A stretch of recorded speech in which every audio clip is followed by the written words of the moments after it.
ഇതിപ്പോൾ ചെയ്തുകൊണ്ടിരിക്കുന്ന വീട്ടിലെ ജാക്കൂസി ബാത്ത് ടബിൻ്റെ പ്ലംബിംഗ് വർക്കാണ്. ഇവിടെ പ്ലംബിംഗ് വർക്ക് MLC പൈപ്പ് ഉപയോഗിച്ചിട്ടാണ് ചെയ്തിട്ടുള്ളത്.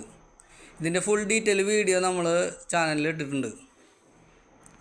സിംഗിൾ വേ ഡൈവേർട്ടർ ഉപയോഗിച്ചിട്ടാണ് ഇതിൻ്റെ കണക്ഷനുകൾ ചെയ്തിട്ടുള്ളത്. ഞങ്ങളിടുന്ന പുതിയ പുതിയ വീഡിയോകൾ നിങ്ങൾക്ക് ലഭിക്കുന്നതിന് വേണ്ടി ഞങ്ങളുടെ ചാനൽ ഒന്ന് സബ്സ്ക്രൈബ് ചെയ്യുക, വീഡിയോ ഇഷ്ടമായി ലൈക്ക് ചെയ്യുക, കൂട്ടുകാർക്കൊന്ന് ഷെയർ ചെയ്ത് കൊടുക്കുക.